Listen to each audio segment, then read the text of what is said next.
de Deus. Filhos, obedecer a vossos pais do Senhor, pois isso tem justo. Honra teu pai e a tua mãe, que é o primeiro mandamento com promessa, para que te vá bem e sejas de longa vida sobre a terra.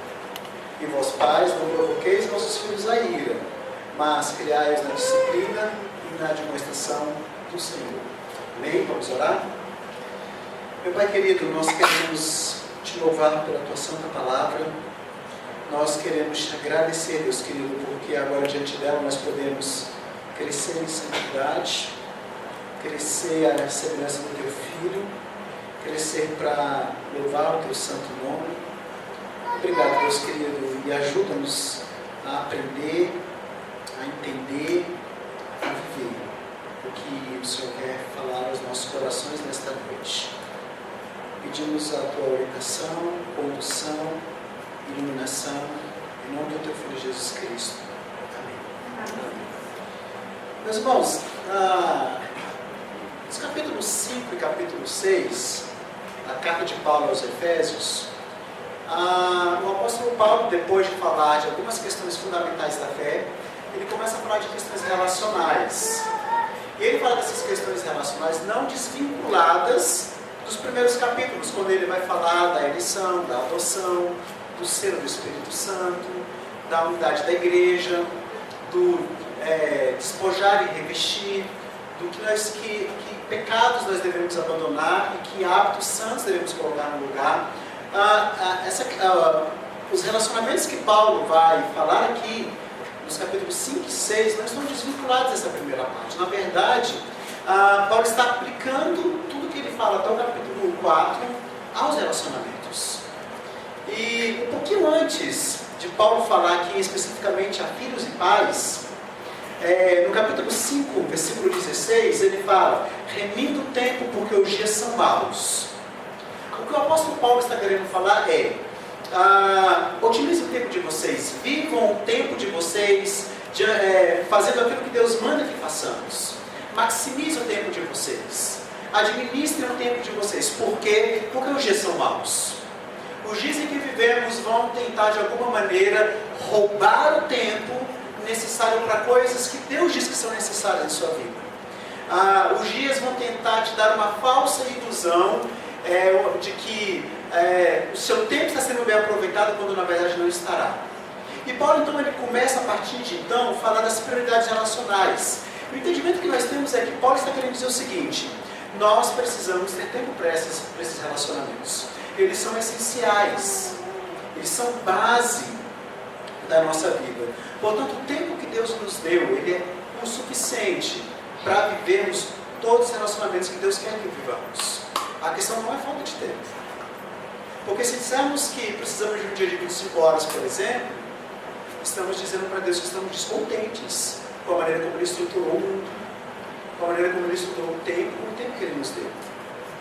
Portanto, o problema não é falta de tempo, o problema é como estamos usando esse tempo. E Paulo, então, ele vai dizer nos versículos 22 ao versículo 33, antes, no versículo 18 ao 21, ele vai falar da importância de nós priorizarmos a relação com Deus.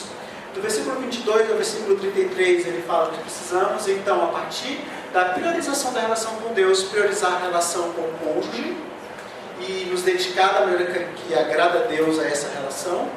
Do versículo 6 ao versículo 4, então, Paulo, que foi o texto que nós lemos, no capítulo 6, Paulo vai falar da priorização da relação entre pais e filhos e pais.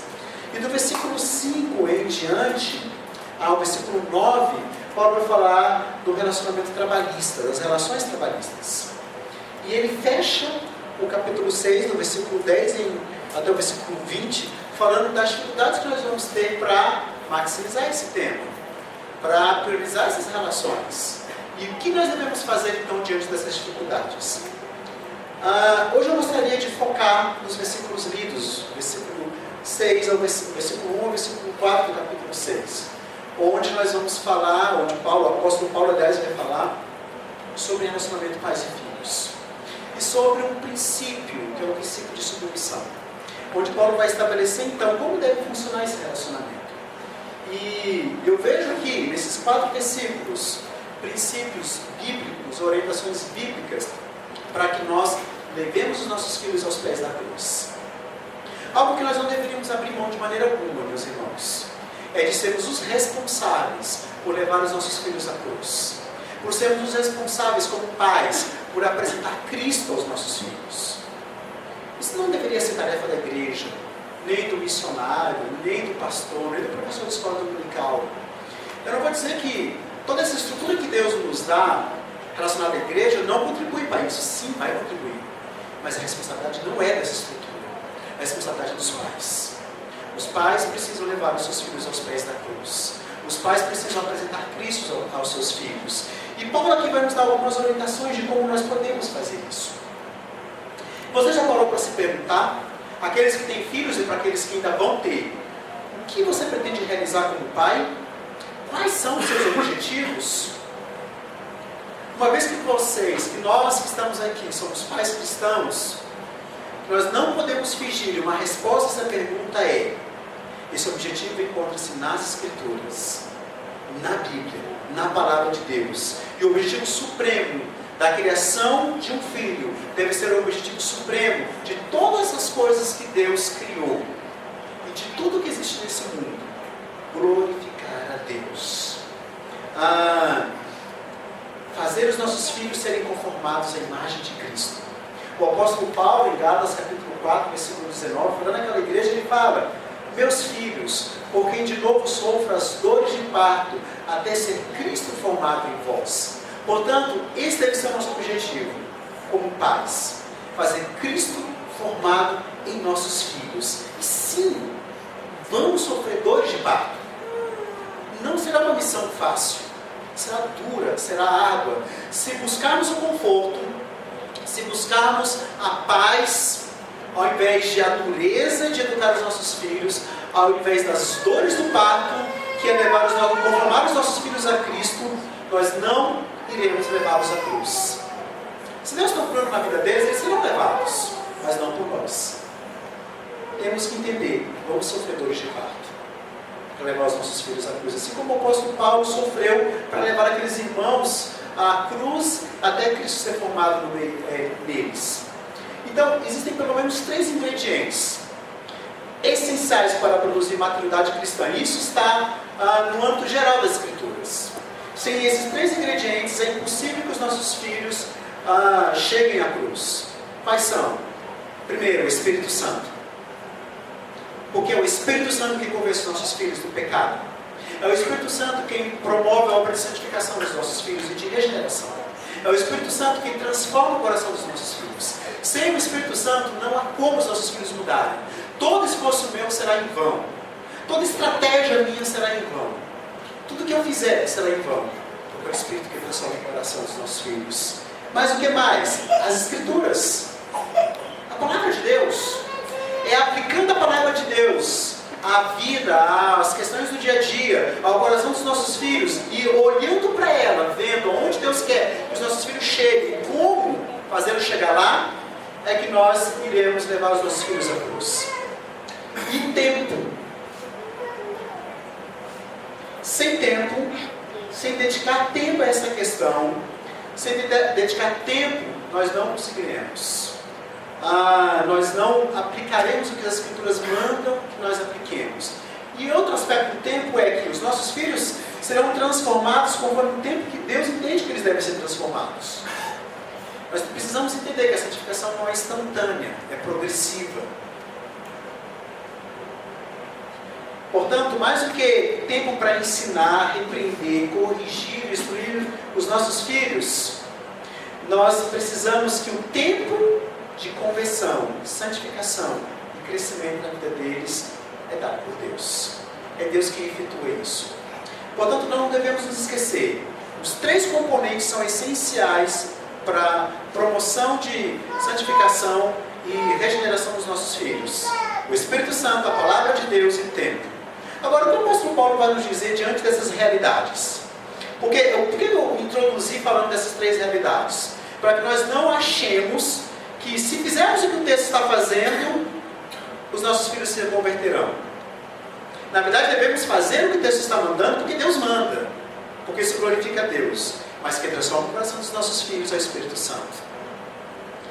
usando a palavra de Deus, que transforma o coração dos nossos filhos ao Espírito Santo, e no tempo estabelecido pelo próprio Deus. Mas enfim, o que os versículos dizem são ordem para nós, e devemos fazer, independente dos resultados que virão, porque isso é uma questão de obediência. Bom, o texto diz assim no primeiro versículo: filhos, obedecei a vossos pais no Senhor, pois isto é justo.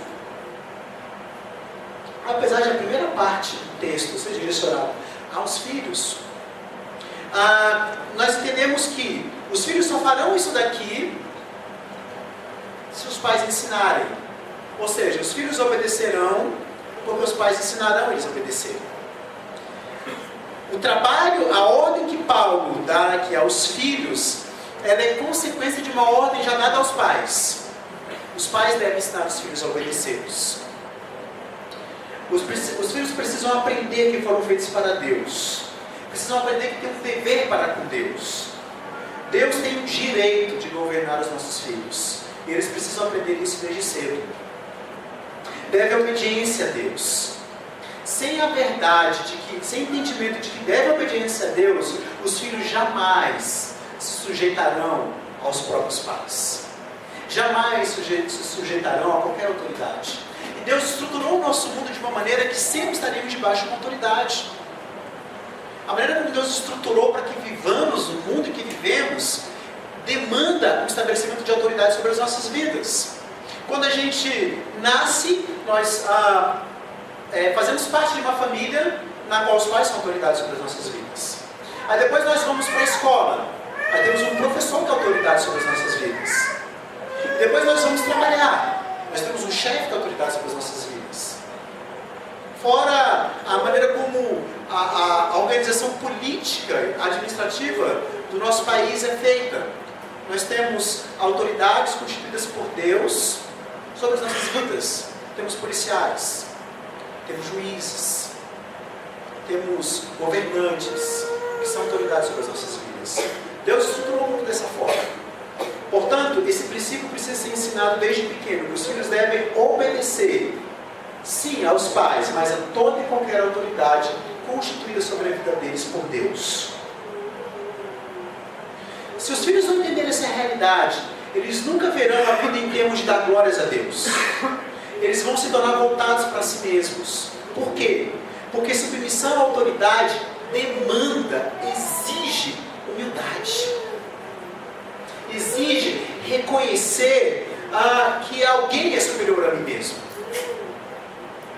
E esse princípio, ensinado desde criança, ensinará os nossos filhos a serem adultos humildes. Humildes diante de qualquer autoridade humana, mas humildes acima da maior autoridade do universo, que é o próprio Deus. Então, ensinar os filhos a ter submissão à autoridade terrena é uma aplicação específica de ser uma criatura sob a autoridade do próprio Deus. A submissão à autoridade de Deus pode parecer distante, teórica. Como é que ela se torna concreta na vida da criança? Como ela chega próxima da criança? Através dos pais. Porque os pais, a criança vê, toca, ouve. São uma realidade que ela está percebendo com seus próprios olhos. E isso então faz com que essa autoridade de Deus, através dos pais, seja percebida de uma forma, pelo menos ao coração da criança. Não estou dizendo que Deus não é concreto, mas a maneira como a criança interpreta o mundo de uma forma mais concreta. Agora, o que é obediência? Para nós ensinarmos os nossos filhos a serem obedientes, nós precisamos entender o que é obediência. Obediência é uma submissão voluntária de uma pessoa a qualquer autoridade constituída por Deus. Obediência é uma submissão voluntária de uma pessoa a qualquer autoridade constituída por Deus. Ela não deveria ser forçada. Ela não deveria ser obrigada. Ela deveria partir dos nossos corações. A partir do momento que eu entendo que alguém é autoridade sobre a minha vida, constituída pelo próprio Deus, eu deveria automaticamente, voluntariamente me submeter a essa autoridade. Sem precisar da punição da autoridade. Sem precisar da exigência da autoridade. Isso deveria ser voluntário. Agora sim, a criança não nasce sabendo disso. Ela não vai fazer isso automaticamente. Não é natural no coração da criança isso. ela precisa ser ensinada por seus pais a obedecer voluntariamente. O Ted Tripp ele vai dizer o seguinte, que o filho deve obedecer ao que o pai manda, sem desafio, sem desculpa e sem demora. Portanto, de acordo com ele, há 3 pilares para a obediência. Eu não desafio, eu não demoro, e eu não dou desculpas para obedecer aquilo que está sendo dito ali. Esse é o alvo.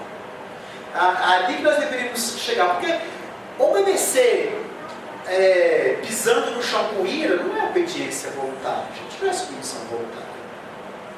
Obedecer dando desculpas para não fazer exatamente como está sendo pedido não é obediência. E obedecer demorando, enrolando, sem se fazer no tempo estabelecido pela autoridade que pede, também não é obediência.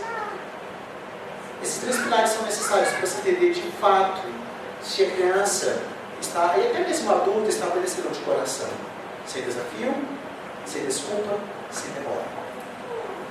Então, pai, o seu filho ser obediente a você, para as crianças serem obedientes a nós precisamos treiná-las desde cedo. Uma criança que obedece depois de você ter gritado com ela, não é uma criança obediente. Uma criança que os pais devem fazer chantagem para que ela obedeça, não é uma criança obediente. Submissão significa que a criança fazer coisas que ela não deseja fazer. Caso contrário, não é submissão, não é obediência. Não estou falando que isso é fácil, é muito difícil. Mas ainda não conseguimos chegar a esse ponto com Samuel. Uma luta que nós temos constante. Para alguns vai demandar mais tempo, para outros menos tempo. Isso tudo está dentro de um projeto de Deus para cada vida. Porque nós não sabemos em quanto tempo isso acontecerá. Mas é o nosso alvo. Fazer os nossos filhos nos obedecerem voluntariamente, sem desculpa, sem desafio e sem demora. Mas o que mais que ele vai falar para nós? Versículo 2. Honra teu pai e tua mãe, que é o primeiro mandamento com promessa. Para que nós levemos os nossos filhos à cruz, primeiro nós devemos ensiná-los a nos obedecer. E a obedecer a qualquer autoridade. E segundo, nós devemos ensinar os nossos filhos a nos honrar. E honrar qualquer autoridade. O que é honrar? Honrar é tratar com respeito. Honrar é tratar com estima. Por causa da posição de autoridade que a pessoa está. Honrar tem a ver com a maneira como você se refere à autoridade. Com a maneira que você fala dela e para ela. Honrar tem a ver com a maneira como você prestigia ou não a autoridade. Os pais devem treinar os seus filhos a honrá-los. Mas a melhor maneira dos pais ensinarem os seus filhos a honrá-los é os próprios pais mostrarem honra em sua conduta e comportamento. Se você, pai e mãe, não é submisso a autoridades, o seu filho vai ter muita dificuldade em aprender obediência. Se vocês não honram as pessoas e as autoridades, seus filhos também terão uma grande dificuldade em honrá-los. Tem uma frase num dos quartéis da Polícia Militar que diz assim: palavras convencem, mas só o exemplo arrasta. Palavras até podem convencer uma pessoa de que a sua posição é a correta, é a certa, mas o exemplo de vida vai falar muito mais e vai arrastar a pessoa, vai fazer ela reproduzir aquele comportamento, aquela atitude, porque o exemplo é muito forte. Bom, qual é um dos modos mais fáceis de nós percebermos que os filhos não estão honrando a nós, pais? Quando eles usam imperativos conosco. Quando os filhos falam, faz isso, faz aquilo outro. Quando eles não usam no tom de voz e no conteúdo do que se pede, do que se fala, a submissão. Filhos que falam, que dão ordem a seus pais, se colocam numa posição de superioridade aos seus pais. Estão desonrando com suas palavras os seus pais. Portanto, a honra tem a ver com a maneira como eu vou falar com os meus pais. Agora, não espere ministrar esses treinamentos, a obediência, a honra, até que se tornarem adolescentes. Aliás, quando se tornarem adolescentes. Quando chegarem lá, eles já precisam aprender a honrar e obedecer. Porque senão, a missão será muito mais difícil. adolescentes que não honram e obedecem seus pais, a dificuldade de fazê-los mudar essa atitude é muito maior do que quando crianças. Portanto, o ideal é que eles cheguem na adolescência honrando e obedecendo aos seus pais. Agora, não devemos nos esquecer. Nós também precisamos ser respeitosos com os nossos filhos. Não devemos gritar com os nossos filhos. Não devemos tomá-los como os nossos escravos. Devemos ser gentis e corteses com os nossos filhos. Toda a autoridade deve ser assim com relação àqueles que estão sob a sua autoridade. Isso inclui pais e filhos. Aqui nós temos o princípio de semear e colher. Eu semeio honra, eu semeio gentileza, eu semeio respeito e eu colho mesmo. Qual que é a promessa? Para filhos que honram e obedecem aos seus pais. Versículo 3. Para que te vá bem e sejas de longa vida sobre a terra. Essa é a consequência de filhos que obedecem e honram os seus pais. Eles terão vida longa e vão bem. O Ted Tripp, também falando desse texto, ele vai dizer o seguinte. Ele percebe isso aqui como uma espécie de um círculo da bênção. Ele fala assim, esse círculo é o círculo da proteção. Dentro dele a criança está protegida. Como é que ela está? Por que ela está protegida? Porque ela está honrando e obedecendo aos seus pais. Quando ela desonra e desobedece aos seus pais, ela passa a estar em perigo. Ela sofre perigo. Por quê? Porque ela corre o risco de não ir bem e de não ter vida longa. Ela corre o risco de dessas promessas não se fazerem sobre a vida dela. Porque ela está fora do círculo da bênção. Ela está fora daquela proteção que honrar e obedecer dará a ela. Portanto, ensinar os filhos a nos honrar e obedecer não é algo que fazemos em benefício nosso, pais. É claro que nós vamos ter os benefícios disso, mas o grande beneficiado será o nosso filho. Porque a promessa é para o filho, não é para o pai. Aqui a promessa de que quem vai ter vida longa e vida boa é para os filhos, não para os pais. Eles serão os maiores beneficiados de aprenderem a honrar e obedecer aos seus pais e todas as demais autoridades que Deus constitui sobre as suas vidas. Isso é imperativo. Essas são benécias da obediência e da honra pai e mãe. Agora, filhos desobedientes, filhos desonrosos, afastam-se dessa bênção que é prometida. Esse ciclo dá segurança à criança. Quando ela está nessa condição, ela está protegida. E aí ela tem a promessa de ter vida boa e vida longa. Portanto, para levar os nossos filhos à cruz, nós precisamos primeiro ensiná-los a nos obedecerem a qualquer autoridade. Segundo, ensiná-los a honrarem a nós e a qualquer autoridade. E terceiro, versículo 4.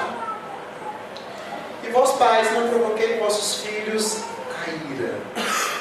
Para levarmos os nossos filhos à cruz, nós não devemos não provocá-los a ira. Nós devemos não promover ira em seus corações. Agora, o que é ira? Robert Jones traz uma definição muito interessante de ira. No livro Ira Arrancando o Mal pela Raiz. Ele fala, ira é a nossa resposta ativa e integral de juízo moral negativo contra o mal por nós perceber. Eu vou explicar. Primeiro, é uma resposta ativa e integral. Ao demonstrar isso, ele diz o seguinte, a ira não é uma força que está dentro de mim. Não é algo, não é um fluido que sai de mim. A ira é uma reação, é uma resposta. Eu percebo alguma coisa e reajo. É uma resposta integral, porque ela envolve os meus sentimentos, ela envolve os meus pensamentos, ela envolve o meu físico, ela envolve a minha crença, os meus valores, ela envolve todo o meu ser. Então a ira é uma resposta que todo o meu ser dá a algo que eu percebo que é errado. Por isso que ela é uma resposta de juízo moral contra o mal percebido. Eu percebo que há algo errado e então me iro. As escrituras vão falar para nós que há dois tipos de ira, uma santa e uma pecaminosa. Paulo mesmo aqui em Efésios, no capítulo 5, capítulo 4 aliás, versículo 26 ele fala, irai-vos e não pequeis, não se põe o sol sobre a vossa ira. Portanto, se o apóstolo Paulo está dizendo irai-vos e não pequeis, é porque ele está abrindo uma possibilidade de uma ira que não é pecado. Quando que a ira não é pecaminosa? Primeiro, quando a motivação dela é santa. E qual a motivação santa para uma ira? Quando a minha ira é motivada por um pecado real.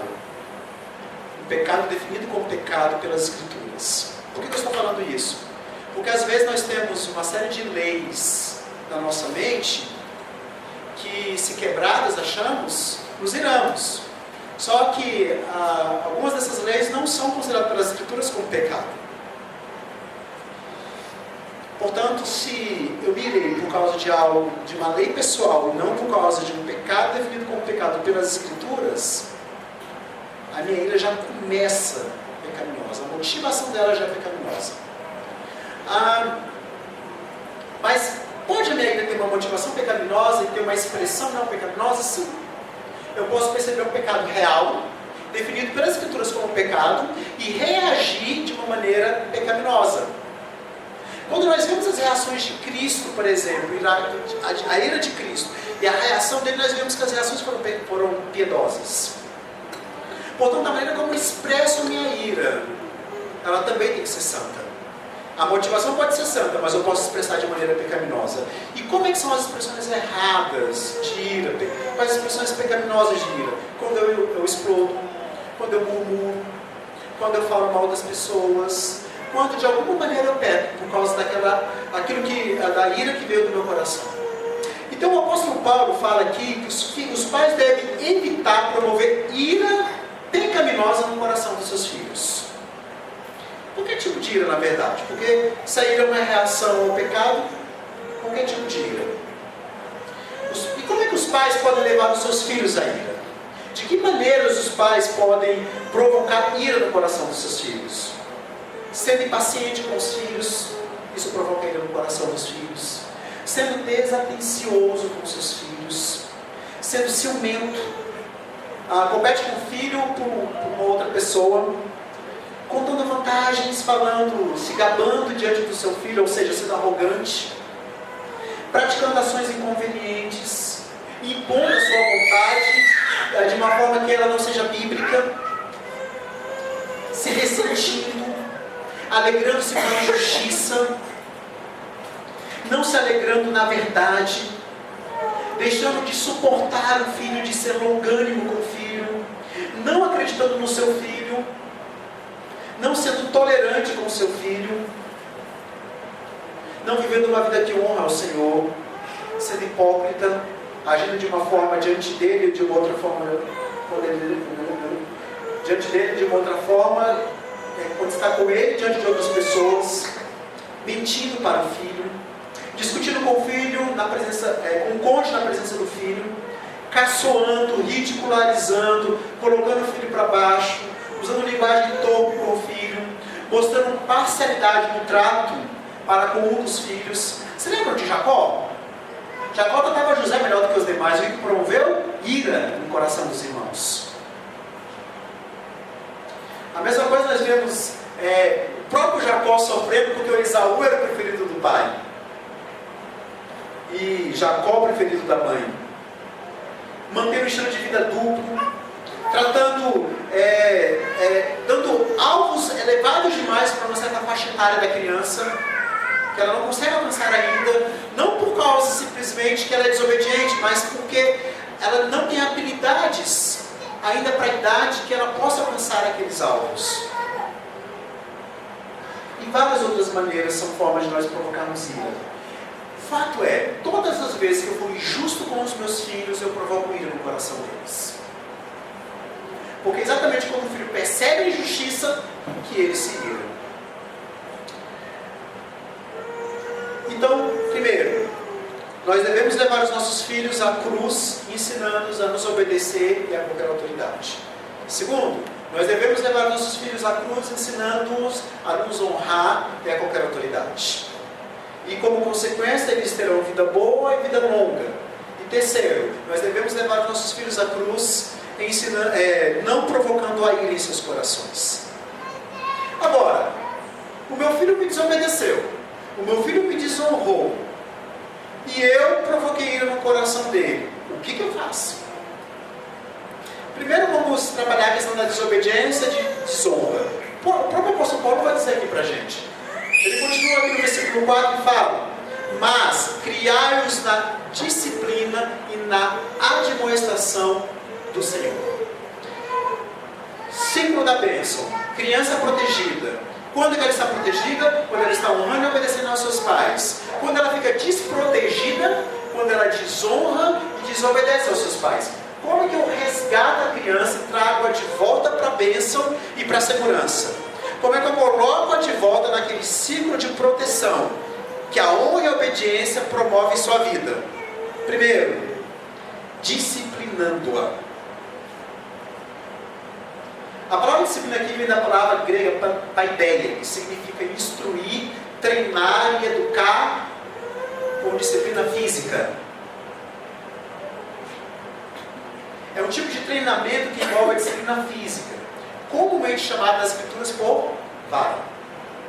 Então a primeira maneira que eu tenho, meu filho desonrou e desobedeceu, eu preciso disciplinar. Ele precisa entender na sua própria estrutura física que o pecado promove dor.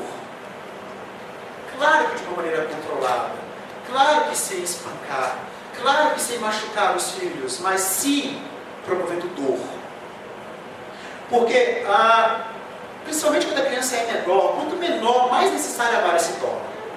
Porque quando ela é menor, ela tem uma perspectiva do mundo muito concreta. As questões abstratas ainda não estão muito claras para a criança. Então falar para ela de consequência do pecado é algo um pouco abstrato, ela não vai entender muito bem o que é isso. Agora, dar um tapa na bunda dela, usar a vara e ela sentir dor, ela entende. Eu agora entendi o que é o pecado. Agora eu entendi a consequência do pecado. E eu entendi que o pecado promove dor. Isso aponta para o quê, meus irmãos? Isso aponta para a dor que Cristo sentiu na cruz. Por causa do quê? Por causa do pecado. A criança tem, de uma maneira controlada, de uma maneira bem menor, mas ela tem ali uma experiência semelhante ao que Cristo sentiu na cruz. E ela entende, meu pecado promove dor, meu pecado promove dor em mim, mas também meu pecado promove dor nas pessoas à minha volta, e meu pecado mais ainda promoveu dor em Cristo, porque foi por causa do meu pecado que ele morreu. Então, a vara, ela tem essa questão didática de mostrar para a criança de maneira que ela sinta na pele a dor do pecado. E ela precisa sim sentir dor. Bater com a fraldinha não faz ela sentir dor. Bater devagarzinho não faz a criança sentir dor. Ela precisa sentir dor. Porque a dor faz com que ela vislumbre o que realmente é o pecado e as suas consequências. Mas o que é a vara? Vara, de acordo com Ted Tripp, é um pai com fé em Deus e com fidelidade para com seus filhos, que assume a responsabilidade do uso oportuno, comedido e controlado da punição física, a fim de enfatizar a importância de obedecer a Deus. Então, primeiro, é obra de pai. Avô não bate em neto, tio não bate em sobrinho, professor de escola não bate em criança. Outras pessoas que não sejam os pais não vão bater na criança, porque a proposta bíblica é de que os pais façam isso. Portanto, pai, para que seu filho não sinta dor de ser disciplinado, até mesmo com castigo físico, com pessoas fora do ambiente familiar, e que não vão disciplinar em amor, e que não vão disciplinar de maneira controlada, é importante que você faça isso, porque você ama o seu filho. Então é a obra do pai, mas com fé em Deus. Quantos pais viram assim, pastor, mas não está adiantando, continua do mesmo jeito, não está dando certo, será que eu devo continuar? Quantos pais não fazem isso? É um ato de fé, meus irmãos. Eu não faço simplesmente porque estou vendo o resultado. Eu não faço simplesmente porque é imediata a mudança. Eu faço porque eu acredito no que Deus fala em sua palavra. E se Deus manda que façamos isso, Ele dará os resultados no momento que Ele entender que Ele deve dar os resultados. Eu não controlo os resultados. Eu não controlo o processo de mudança no coração do meu filho. Isso é obra de Deus. Portanto, eu aplico a vara confiando em Deus. Não confiando na vara, mas em Deus. Então, com fé, obra de pai, com fé e com fidelidade para com seus filhos. O pai sim que é fiel a Deus, mas fiel aos seus filhos, que assume essa responsabilidade. Entende, é uma obra minha, e por bem do meu filho eu preciso fazer isso. Para que ele fique em segurança. Porque se ele saiu da segurança, se ele desonrou e desobedeceu, eu preciso trazer de volta. E o trabalho que Deus estabeleceu de resgate, a maneira como Deus estabeleceu que esse resgate é uma delas, usando a disciplina física, a vara. Quando eu faço isso, eu estou resgatando os meus filhos, trazendo de volta para a segurança, para que ele vá bem e tenha vida longa. Eu não sei se alguém aqui já teve a oportunidade de visitar a antiga FEBEM. Eu acho, hoje eu até esqueci como é que chama. Onde nós temos ali os menores infratores. E quando, numa pequena conversa que a gente tem com alguns deles, nós vemos que algo comum entre eles é a ausência paterna. Em especial do pai. A ausência do homem, da autoridade masculina e de pais que os ensinaram a honrar e obedecer. Consequentemente, eles não aprendem a obedecer nenhuma autoridade constituída e sofrem as consequências disso. Uma delas é indo parar na... Hoje, como é que chama, gente, hoje? CAGE. Indo parar no CAGE. Onde ali eles também são disciplinados de outras maneiras.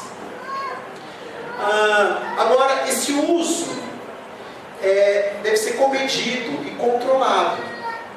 Nós não fazemos apologia de espancamento de criança. Instituir essa ridícula lei da palmada, até colocar um nome mais ridículo ainda, igualando pais que dão palmadas e que disciplinam seus filhos fisicamente a pais que matam seus filhos. Que coisa terrível isso. Como se tivesse tudo no mesmo bolo. São coisas totalmente diferentes.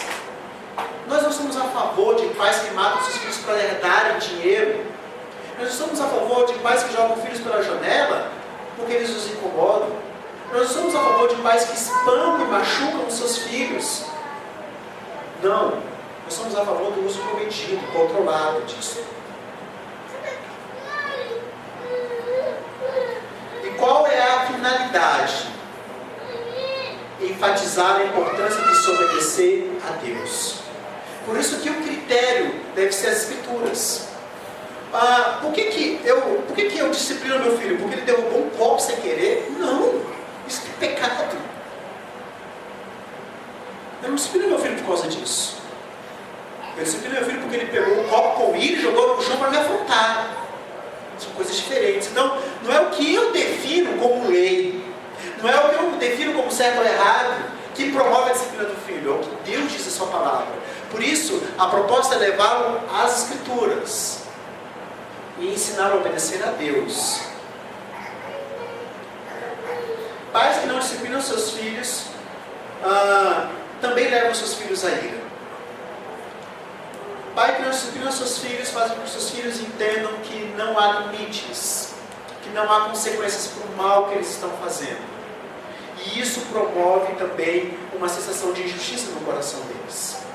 Não só de injustiça cometida contra eles, mas deles serem injustos para com outros. Agora, devemos tomar muito cuidado. Eu vejo às vezes algumas dessas leis malucas que estão acontecendo hoje em dia como uma reação a alguns exageros. E nós devemos tomar esse cuidado também. Nós não devemos usar a vara para extravasar nossa frustração. Nós não devemos usar a vara para extravasar a nossa ira. A proposta da vara não é bater na criança quando eu quero. Quando eu acho que ela fez alguma coisa que eu não gostei. A proposta da vara é mostrar para a criança a consequência do pecado dela, na desobediência que ela teve a Deus. Alguns pais falam que amam demais os seus filhos para lhes imprimir dor. E se esquece do que o texto está falando. Quem é o grande beneficiado de um filho que é disciplinado pelos pais? O próprio filho, porque ele vai bem pela vida longa. Eles são os grandes beneficiados. Isso é amor. Amor não é fazer o que os meus sentimentos mandam que eu faça. Amor é obedecer a Deus. Honrar a Deus. E isso incluindo a maneira como eu educo os meus filhos. Como eu ensino os meus filhos. Provérbios 3:24 fala: o que retém a vara aborrece a seu filho, mas o que o ama cedo o disciplina. Vara expressão de amor. Isso é de acordo com Provérbios. O que retém a vara, o que aborrece, promove ira no coração do filho. É claro que a vara mal aplicada também provoca ira no coração do filho.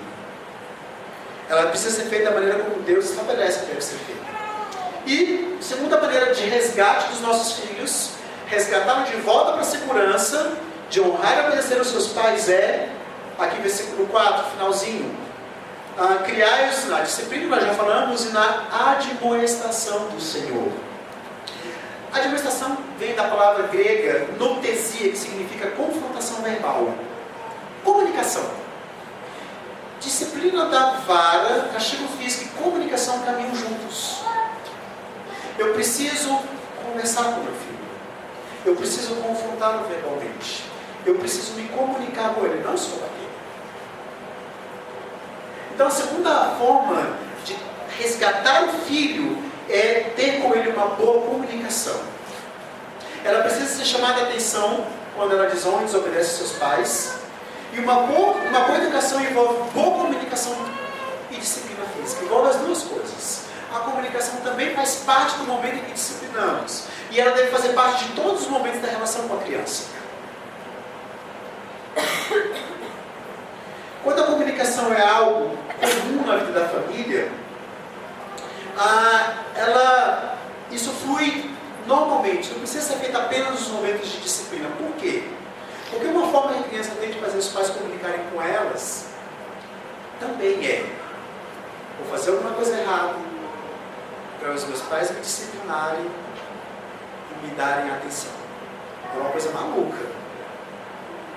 Mas o nosso coração promove esses auto-enganos que desde pequenininho nós começamos a desenvolver. Portanto, se também não há comunicação no restante da vida familiar, ela se torna apenas algo feito no momento de confrontação, de chamar a atenção ou de disciplina física, pode desenvolver isso na criança uma necessidade que ela acha que tem de ter a atenção dos pais nesse momento e então fazer algo errado para ter essa atenção dos pais. Portanto, a comunicação deve fluir em todos os momentos da vida familiar. A comunicação faz com que pais pastoreiem seus filhos.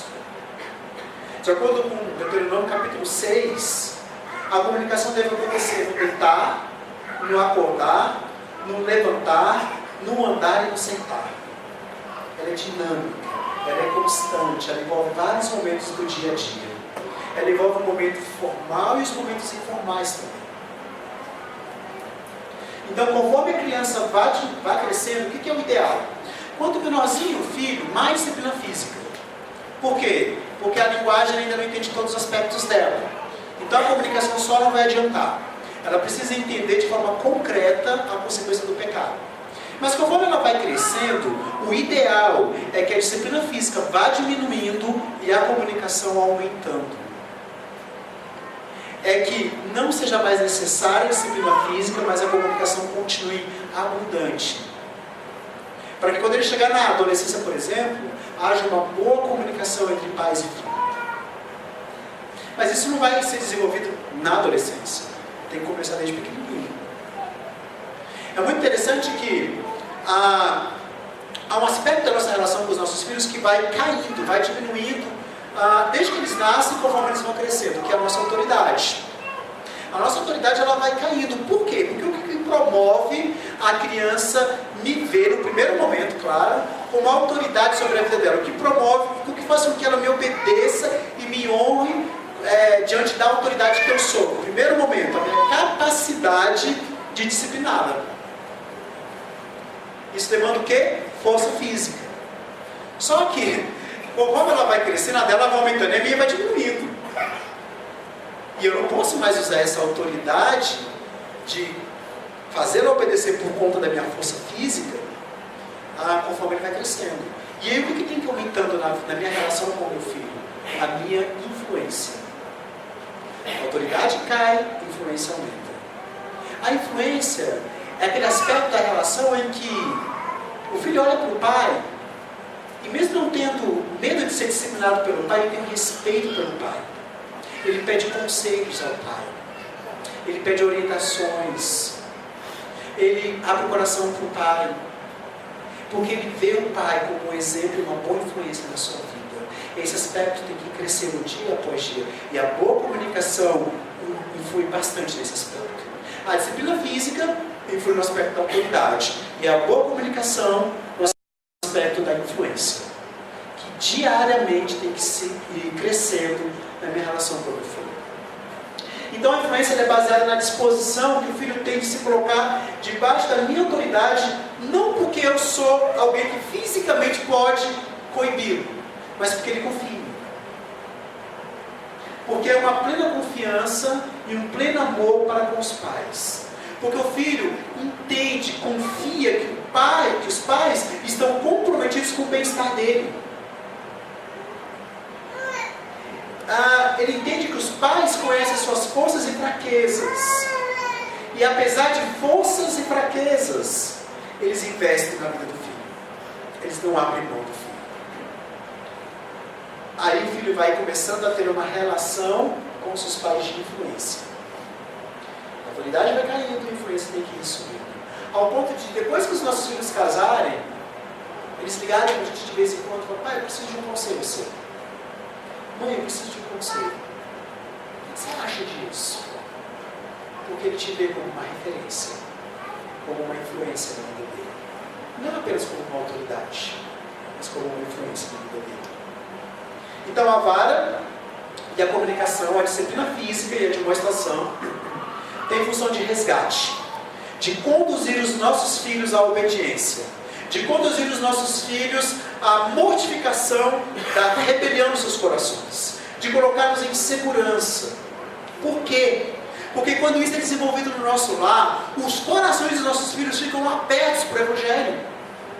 Porque o primeiro aspecto que eles precisam entender é como eu sou pecador e como Deus é santo. E então eles se submeterem, se humilharem diante de um Deus santo. Agora, filhos que não se submetem aos seus pais e não honram os seus pais, terão grandes dificuldades de submeterem a um Deus santo. Porque eles não vão entender esse aspecto importantíssimo da relação com Deus, que é de obediência e de honra. Terão a tendência de seus corações serem rebeldes para com Deus. Por isso, que a ideia aqui é de ensinar os seus filhos não como fim em si mesmo. Ensinar os filhos a obedecer e honrar os pais, não porque eu quero filhos comportados, bonitinhos, que todo mundo elogie. Não porque eu quero filhos bem-sucedidos. A ideia aqui é que eles devem ser ensinados a nos honrar e obedecer, porque eu quero levá-los à cruz, a Cristo. Porque eu quero trabalhar, ser usado por Deus para trabalhar o coraçãozinho deles, para estar apto para receber a semente do Evangelho. A ideia aqui é de um aspecto para sempre na vida da criança, que começa plantado por seus pais, mas que dura por toda a sua vida, incluindo a eternidade. Portanto, como nós podemos levar os nossos filhos à cruz? Primeiro, ensinando-os a nos obedecerem. Segundo, ensinando-os a nos honrarem. Quais os benefícios que eles receberão disso? Irão bem ter uma vida longa. Terceiro, não provocando ira em seus corações, não sendo injusto com eles.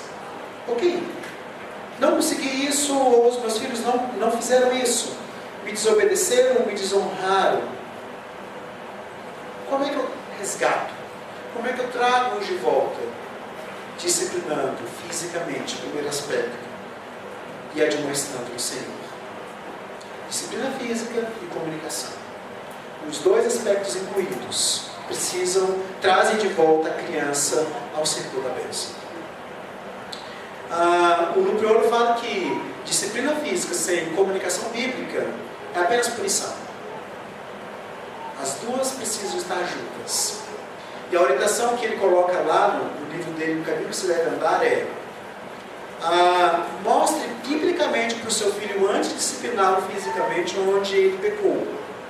Vá com ele às Escrituras. Mostre nas Escrituras o pecado dele. Dê esperança em Cristo Jesus a ele. Mas então fale para ele: há consequência do seu pecado, é a consequência que você vai sentir dor.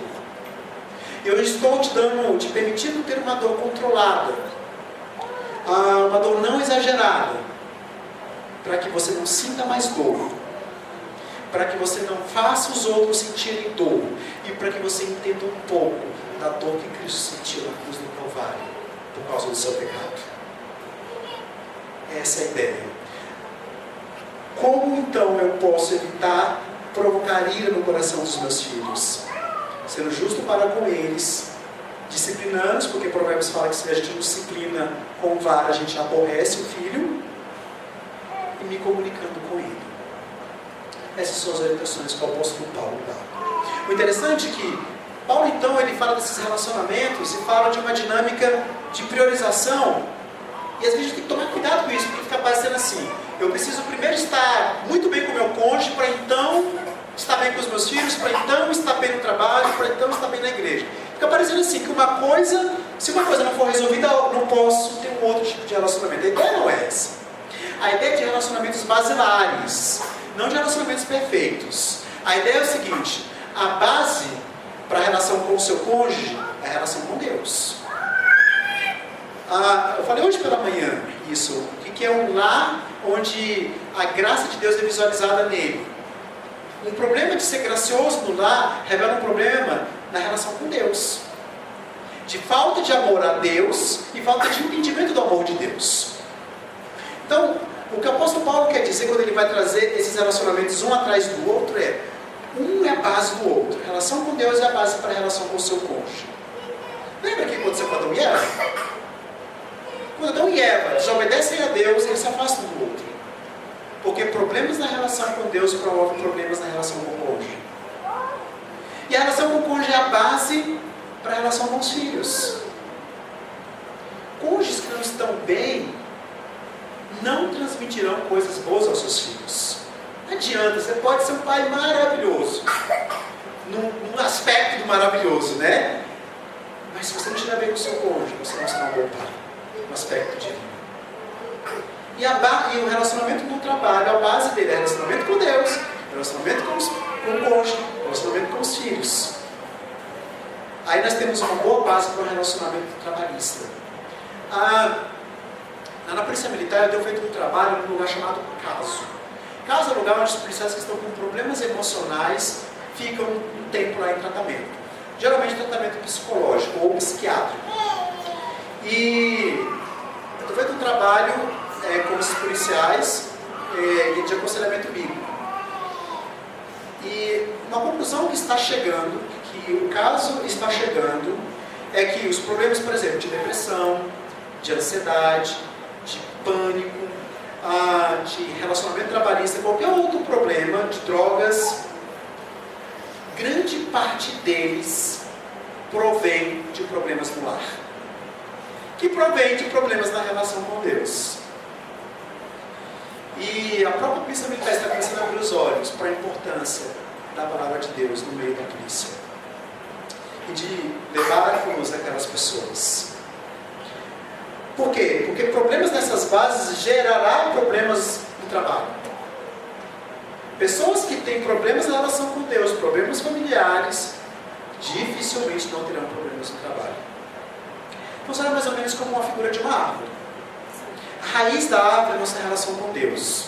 A raiz é responsável por tirar os nutrientes que a árvore necessita do solo e por fixar a árvore. Essa é a nossa relação com Deus. É da relação com Deus que tiramos o alimento para vivermos as demais relações. E é na relação com Deus que fixamos a nossa vida. Aí vem o caule, que é a relação com o cônjuge. Esse caule ele faz a vinculação da relação com Deus e a relação dos demais as demais relações. Aquilo que é retirado da raiz, que é retirado da relação com Deus, é promovido para os demais relacionamentos via calma. E depois nós temos os galhos, que são a relação com os nossos filhos. Os galhos dão amplitude para a árvore. A relação com os nossos filhos dá amplitude para as nossas vidas. Os nossos filhos são como imagens e semelhanças nossas espalhadas onde eles estiverem. No aspecto físico, no aspecto do temperamento, no aspecto da personalidade e principalmente deveria ser no aspecto da fé. As folhas da árvore, a folha da árvore que é responsável pela respiração, dentro de uma das coisas, mas uma delas é a respiração, é o elemento da árvore que faz relação entre o interior da árvore e o exterior dela. Essa é a nossa relação trabalhista, que faz essa ponte, muitas vezes, entre a nossa relação familiar e a relação fora do ambiente familiar. Qual é o resultado de tudo isso? Qual é o resultado do que a raiz faz, do que o caule faz, do que os galhos fazem? O fruto. Do que a folha faz, o fruto. O que seria o fruto? A igreja. A igreja é o fruto. Isso significa, meus irmãos, que se a nossa relação com Deus não estiver boa, essa relação familiar com o cônjuge e com os filhos não estiver boa, nossa relação trabalhista não estiver boa, a igreja não será boa. A igreja não terá bons frutos, porque é o resultado de tudo isso. Todas as demais relações são base para que a igreja seja saudável, unida e frutífera. E onde está a raiz de tudo isso? Relação com Deus, que de acordo com esse versículo que nós lemos, tem que ser pautada por honrar e obedecer. Se eu não honro e obedeço a Deus, se eu tenho dificuldade nisso, eu terei dificuldade em honrar e obedecer a outras autoridades. E aí teria as consequências que as Escrituras nos dizem que temos. Vamos orar para encerrarmos? Meu Pai querido, nós estamos diante do Senhor, gratos pela Tua Palavra, gratos pelo ensinamento da Sua Palavra. E agora, Deus querido, nós queremos pedir que o Senhor nos ajude a sermos esses pais que o texto diz que devemos ser. Pais que honram, que ensinam seus filhos a honrar-nos e obedecê-los. Pais que não provocam ira no coração dos seus filhos. E que quando isso acontece, Deus querido, quando eles nos desobedecem e nos desonram, pais que nos disciplinam e nos admoestem, ajuda-nos a sermos esses pais. Por favor, Deus querido, ajuda-nos a termos coragem de sermos os pais que o Senhor chama para si. E ajuda-nos a sermos esses filhos também. Filhos que honram e obedecem aos seus pais. Filhos que honram e obedecem às autoridades instituídas sobre nós. Ajuda-nos a sermos submissos, humildes. E honrar todos aqueles que o Senhor colocou como autoridade sobre as nossas vidas. Em nome do Teu Filho Jesus Cristo que nós pedimos.